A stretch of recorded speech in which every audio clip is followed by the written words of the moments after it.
even with your fingers. Let's just compare and share the results here in the chat before we get ready to move on to the next segment. And also keep in mind, as Swamiji reveals, our blood is directly connected with our biomemory. So now today, as we are going through this science of completion, looking into our past and finding all the incidents that during which we created powerless cognitions and identifying our images, the inner image, and so on. During this completion process, we are bringing deep healing to our biomemory in which all these patterns are being stored.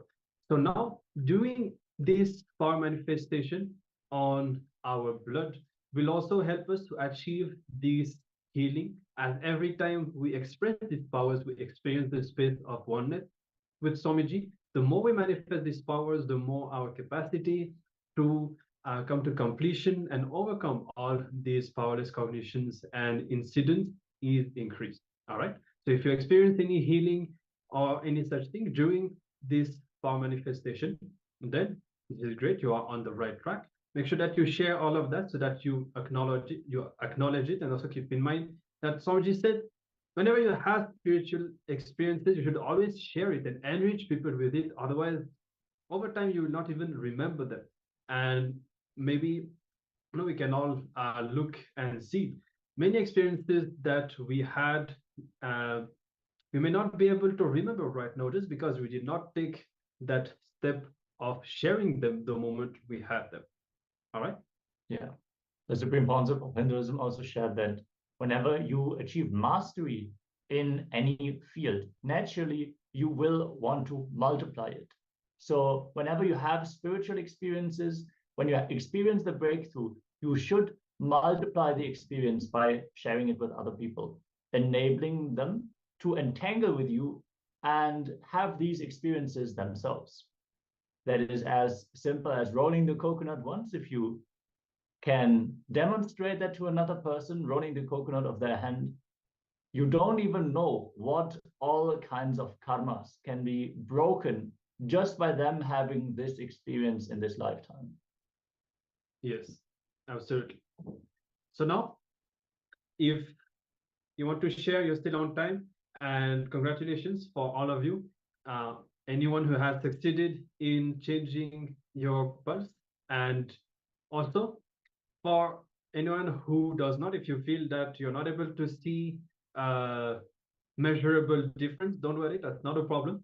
We are going to continue manifesting this power. Make sure that you always keep your focus on experiencing more oneness. The key to this power manifestation is on experiencing oneness with Swamiji, and from this space, Swamiji manifests the power through us. All right, so it'll be guiding you again in the next power manifestation session. Congratulations for taking part in this one.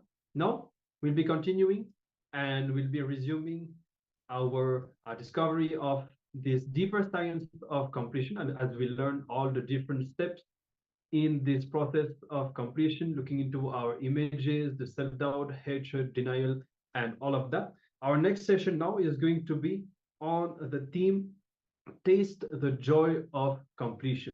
So we are going to be learning from Swamiji in a video. Swamiji will be sharing some of the sacred secrets, some of the truth on this process of completion. And then after that, we will be continuing our process of completion, looking into our past and completing with all the incidents that we have already started to work on today.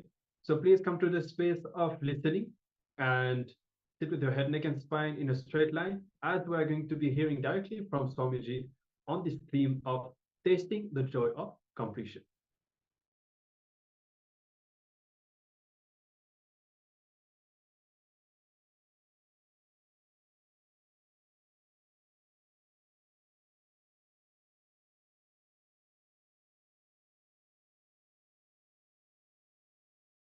When you were a child, you thought many things are too important for your life, and if you lose your bicycle, you may never be able to survive in the world. You might have thought, if you lose some of your toys, your whole world will be destroyed. If you lose some of your near and dear ones, you would have felt your life is gone. But when you grow, realize nothing can be taken away from you. Understand, realizing the matured cosmological truths, multi-dimensional logic makes you matured being. I am here to make your being as my being. Maturity of your consciousness will be the side effect of my being manifesting in your being. Listen to these few powerful truths. Binary logic, delusion, the mind you are carrying, gifted by your society, makes you feel you and me are different, separate. You and others are separate and different. Somebody is against you and you are against somebody. All these are delusion. The me in this body, me in your body, the me in all the existing beings is one and the same.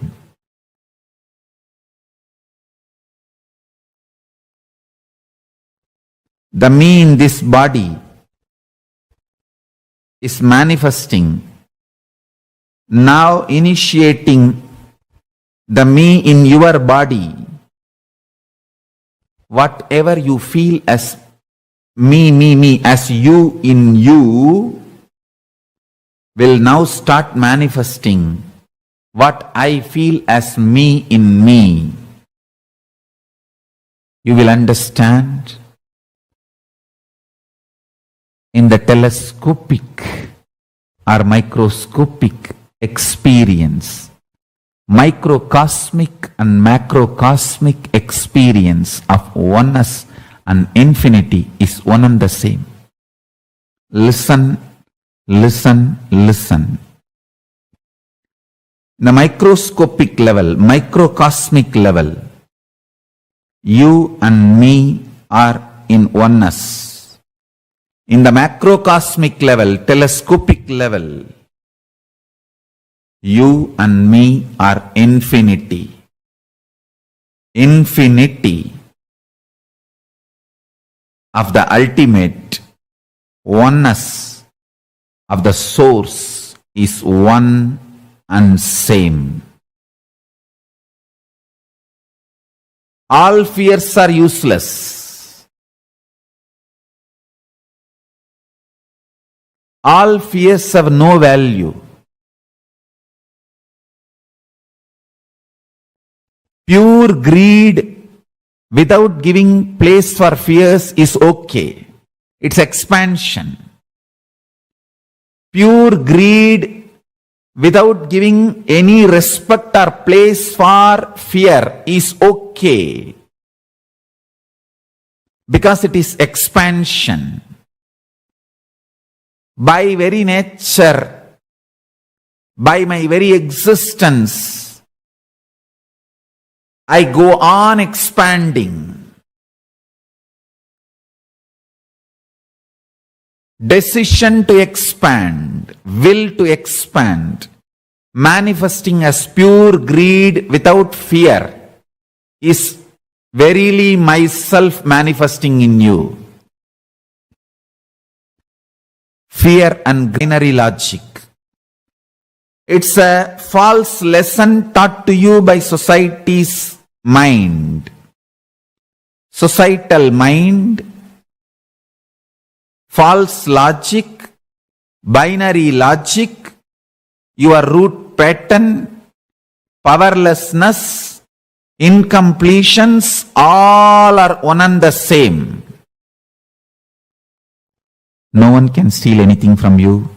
No one can violate you. Listen to this.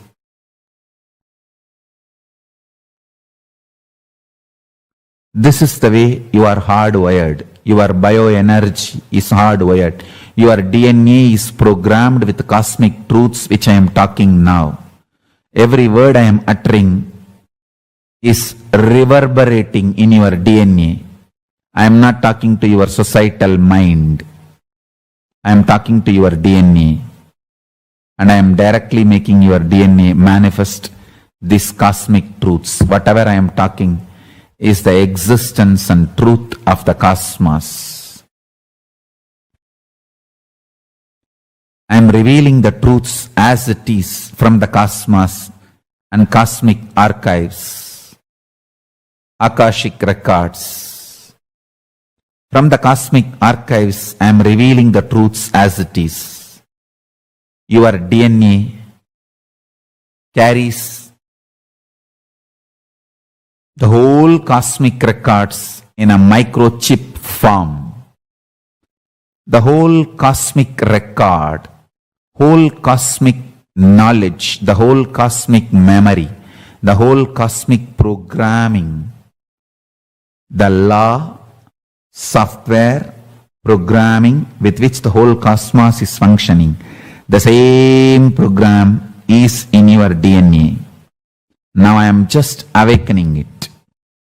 I am rebooting and cleansing all the viruses, delusions, unnecessary confusions and localized ideas, and awakening the cosmic truths in your DNA, in your very bioenergy.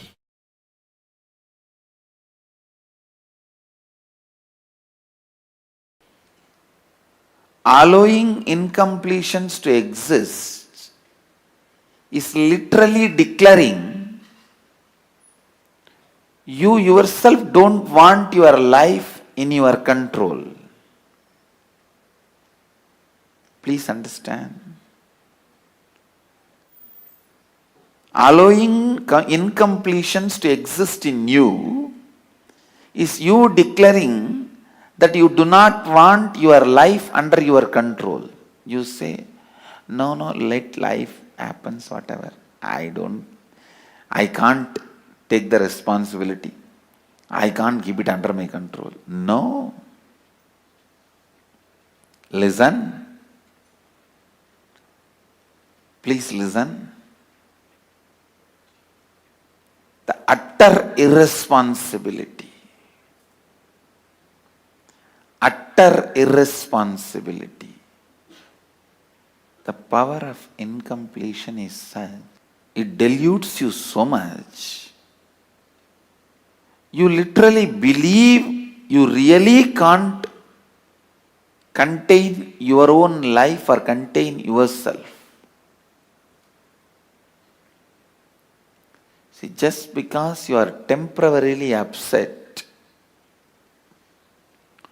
you go on taking the decisions which permanently damages you. That is the most difficult part of life. Please understand. Just because you are temporarily upset, you go on making the decisions which permanently damages you, and the incompletions are such will never let you grow. It's like somebody was asked, what is your age? He said 22. The person who asked the question asked, what? Last 5 years you are telling the same thing? This fellow said, yes, I don't change my words. Many times, not changing your words are like not growing. Not changing your cognition means not growing. Listen. Not changing your cognition means not growing. It is so unfortunate. It is really, really unfortunate that you feel incompletions are really, really true. The problem is when the delusion happens, when the incompletion attacks you, when the panic attack happens, You really feel incompletions are true. That is the problem.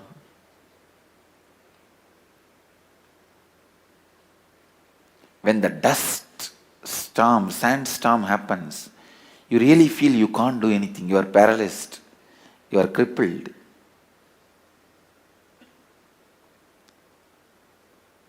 Temporarily, but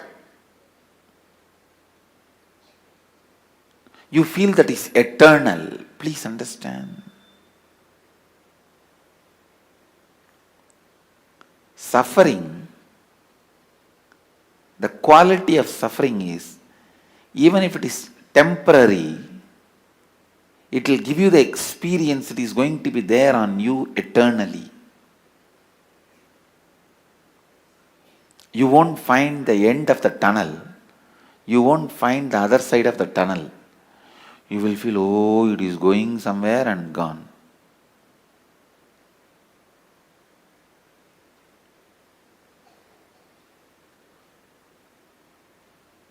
Same way the bliss. When you experience it completely, without self-doubt, will this bliss be with me or go away? That gives you the experience. It will be with you forever, eternally. Understand? Anything you experience at this moment intensely gives you the experience of eternity.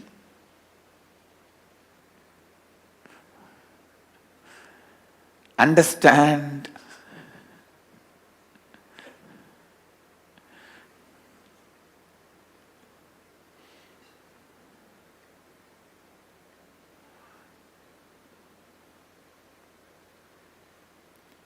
So many qualities attributed to Ganesha are qualities of completion.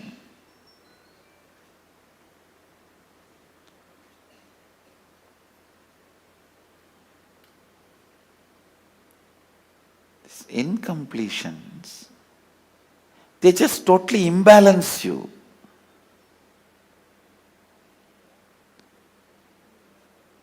Constantly decide you will be in the space of completion. Completion means completion.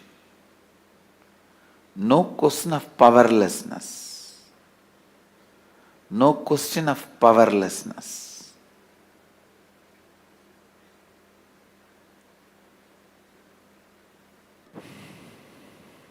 Everything you do, everything you do should be from powerfulness.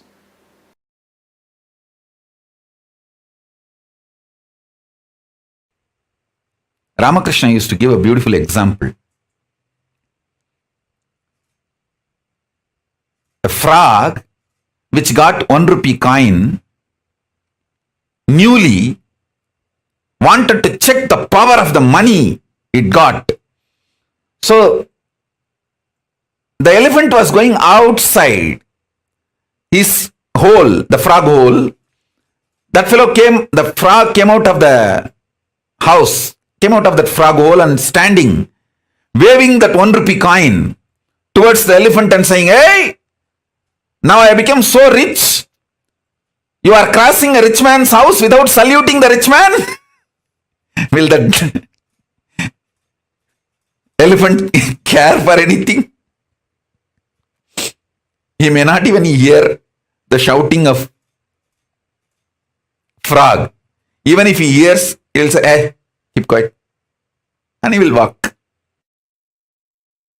Exactly same way. If you treat your patterns, you will manifest powers.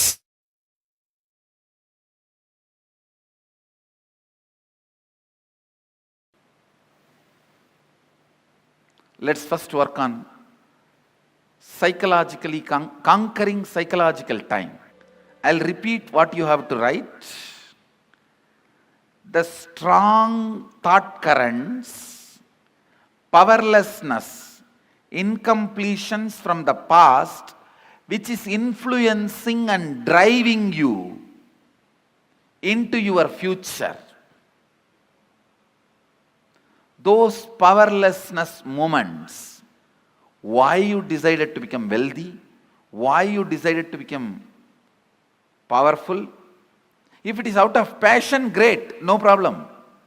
If there is some powerlessness, some incident, incompletion is influencing you, pen down that. Let's catch the influence of the past on your thinking system. 94th verse, 22nd technique from Shivanyana Upanishad, which is part of Shivagama. Chittat yantaha kritir nasti mamantar bhavayet iti vigalpanam abhavena vigalpair uchito bhavet. I'll translate and give you the precise method. The essence of this verse is reliving is relieving. Means the past powerlessness which is influencing your thinking, relive those incidents, not remembering. Please understand, there is a big difference between remembering and reliving. For example, something happened in your life at the age of 8, 9, which is still influencing your thinking. I have seen people getting influenced by something happened when they were 3, 4 and all. They are 57. Something happened at 7 influences them. One man came to me and said, I never go to beach, Swamiji. Even if I drive through the beach roads, I shiver, sweat. I have a panic attack. I asked why.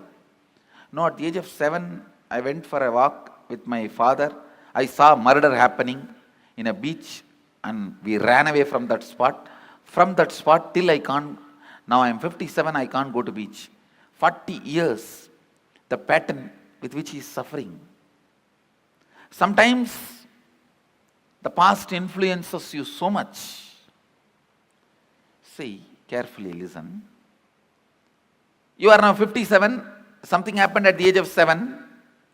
If you remain as 57 and visualize what happened at that age of 7, that is called remembering. Reliving means forget your present identity. Just dump it, throw it. Become that person.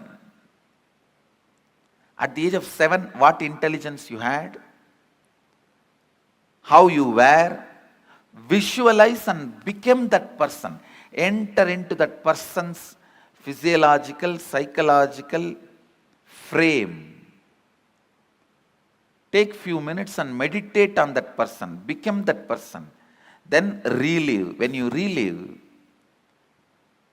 all the powerlessness accumulated in your nervous system during that incident, it may be emotional suppression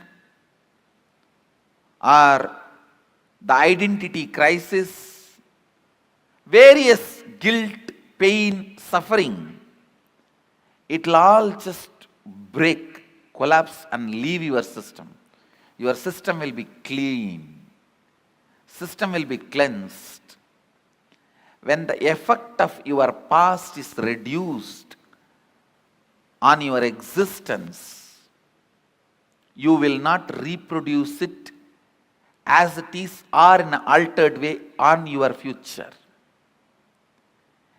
Neither reproducing as it is nor reproducing in altered way is liberation. You may ask, then I will not do anything in the future? No, you will do a lot.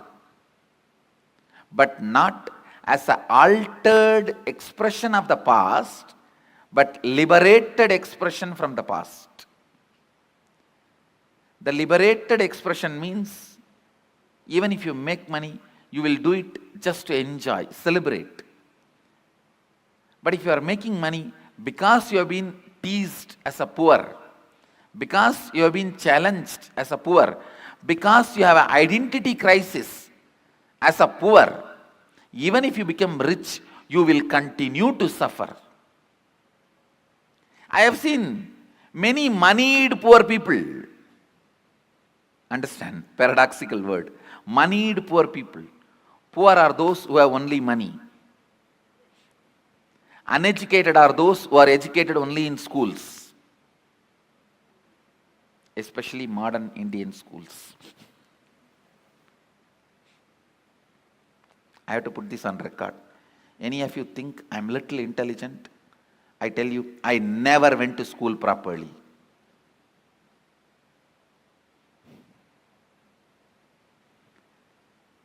And any of you want to become intelligent? I give you this as my first instruction. Remembering is different, reliving is different. In remembering, you will justify, analyze, criticize, judge, hate, deny. In reliving, nothing of that exists. Just become that person. Pick up one incident which you want to complete. Become that person. Forget your present identity. Relive at least 3-4 times. Then pick up the second incident. Become that person. Relive at least 3-4 times. And I tell you, this one technique, it can give you as simple as freedom from headache to as complicated as freedom from this whole samsara.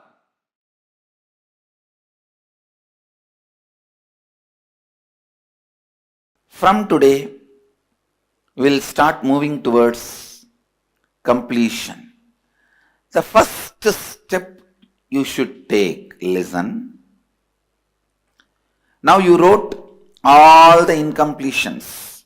It can be as less as 25, 30 or as huge as 1,000, 2,000. Now decide, from this moment, these completions will not have power over your decision or cognition. Listen. Understand the meaning of this word. Even till you complete, these incompletions cannot have power over your cognition, your decision making. You can sit and complete all this day by day, one by one. See, it's like elephants. I have seen the temple elephants eating. They will catch hold of a huge bunch of sugar cans. They will eat those sugar cans one by one or 2, 3. But till they complete eating, till they eat also, they will not allow anybody else to come and touch that sugar cans. Once they declare it is theirs, it is theirs. They may be slowly eating or not eating. They may eat even tomorrow, day after tomorrow, but no one can touch it. Same way, you may complete tomorrow or day after tomorrow, but those incompletions cannot have power over you. Be very clear. Declare completion. Now, you know all this is incompletions. Understand? Completion works more with your conscious decision.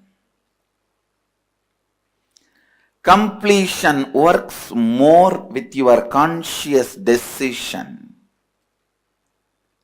Completion is more a conscious decision, less a technique. Pranayama yoga, all of them are more a technique, less a conscious decision. Completion, more a conscious decision, less technique. Means your decision plays a major role in completing. Then actual technique. If you just decide, now you are complete, over. I never did in my life sitting and reliving, going through or looking at that mirror 24 hours. I never did all these things. Simply my masters showed me, hey, this is incompletion. Drop it, over. So it is your decision that plays major role. See, this penning down is like an identification. Now what you pen down, even if it is 25 pages, you should paste it next to your bed. And every day, for next few days, you should read that and tell yourself, I am complete with all this. After a few days, you will be bored to read them because they have no more power over you. Then you can tear them and put it in the dustbin. You should feel bored to read your incompletions. Then you are complete.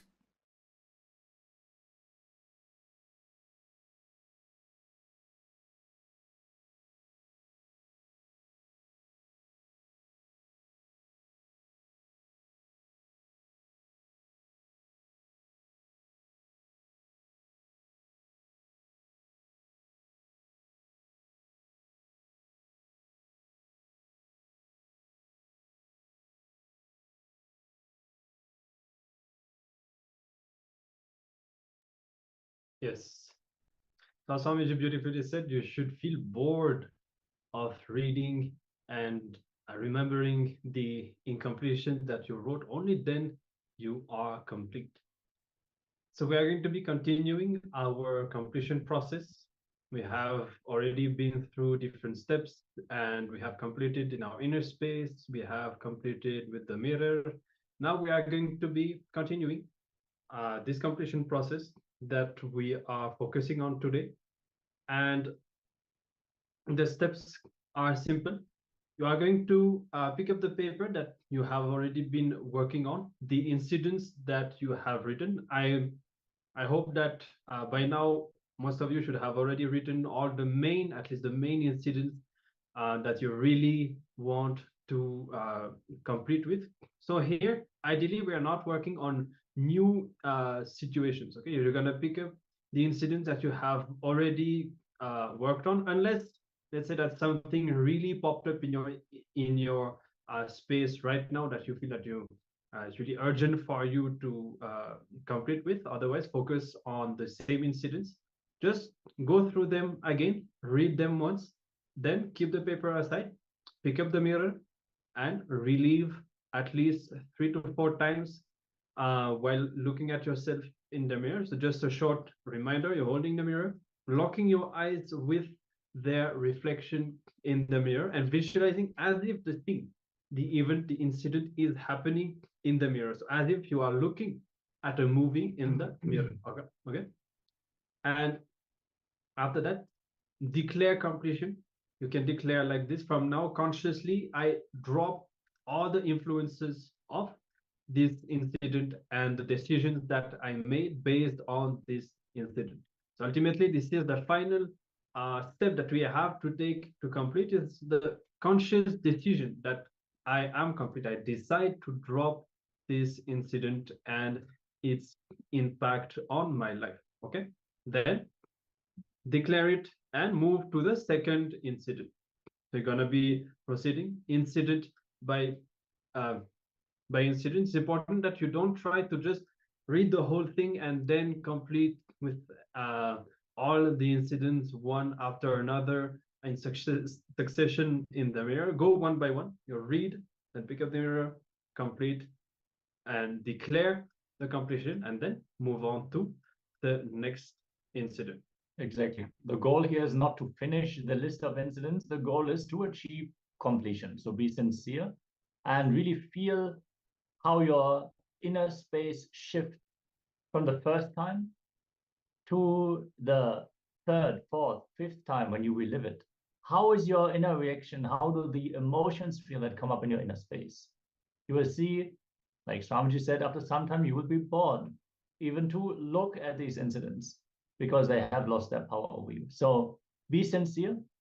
Do anything you need to do. If you need to cry, if you want to shout or anything comes up, just let it happen. Don't try to restrain yourself.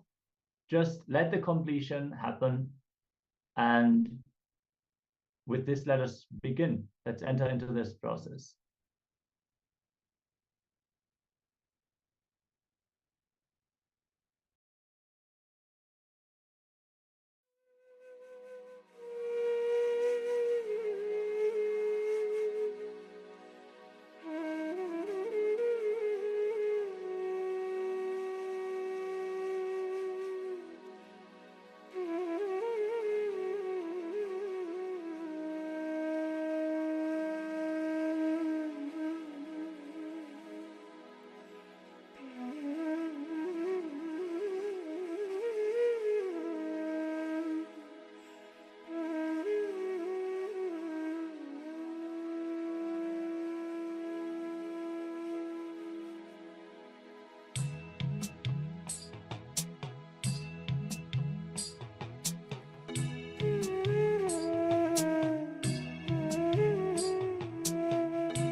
All right. So we come to the end of this completion process. If you have still any doubt or question, or if you want to share any experience that you had, please feel free to do so. You will see the more you practice this completion, especially when you are able to really pinpoint and identify the root of an incompletion, and when you complete with it, that suddenly something will just click inside, and you will overcome patterns, even physical diseases and thought currents, experiences that you would have been stuck with perhaps for life. And this can happen in just an instant. The moment you find out what is the blind spot, suddenly something will change inside. Yes, the Supreme Pontiff of Hinduism has declared fundamentally, completion is not merely a technique. Completion happens by your conscious decision. So we need to do a little bit of the completion work in the beginning to get the hang of it, to catch the thought currents and the cunning way we justify our own suffering that we are creating ourselves based on the wrong remembrance of our past incidents. But once we get the hang of it, a simple conscious declaration is enough, and you can step out of any pattern. This technique, the mirror technique, is a very powerful technique, especially for anything that is related to yourself, your own inner images. If you look at yourself in the mirror, you cannot evade yourself, you cannot avoid yourself. So yes, we recommend everyone to do at least 21 minutes of completion every night before going to sleep. This will really make sure that you do not build any new residue. You don't build any new completions. If you decide, okay, what happened 5 years ago, okay, what happened 20 years ago, okay, but what happened today? Let me at least make sure I complete with that. So tomorrow I will not carry another incompletion that I didn't have yesterday. If you work like that, simply you will get into the space of perpetual completion, where just by the remembrance of the incident, it will click in you that this is a pattern and you need to complete it. And you will have the inner space to have that conscious decision to also drop it in that moment of time. Yes. So today, with this science of completion that we are learning, you are really beginning a path. You are starting a journey of completion. And as Maharaj just said, the more you practice it, the more you practice these methods of completing with a mirror and so on, your capacity to complete will become stronger. And then from this point onwards, until you achieve the complete completion, make sure that every day, continuously, you look inside and you continuously micromanage your inner space to find out, are you, which cognitions are you influenced by, and continuously scanning your path to see if you are still operating from any past influence, and you will be able to completely redesign your future and manifest the best identities that you really want to live. Right? So we'll be moving on now. Of course, you'll be having more completion sessions today. Now it's time for another round of the power manifestation, and we are again going to be scanning our pulse. So if you have already been successful with this power, you can take it to the next level. You can intensify the way you are experiencing this power. The initial level, I can say, is to change the value of the pulse. Of course, you can continue to do that. Try to see even deeper. Try to scan your blood. Try to connect with your biomemory within the blood, and try to, I should say, instead of trying, just allow Swamiji to reveal the deeper levels of this power manifestation as you practice. All right. So let's get ready. Please sit straight with your head, neck, and spine in a straight line. Start chanting the Mahavakya, Om Nityananda Paramashivoham. Bring your awareness to your third eye, and if you feel comfortable, kind of seeing your own blood within yourself, you can do that. If you want to have your eyes closed or open, whatever is comfortable for you, do that. Make sure to keep your focus on experiencing more oneness, intensifying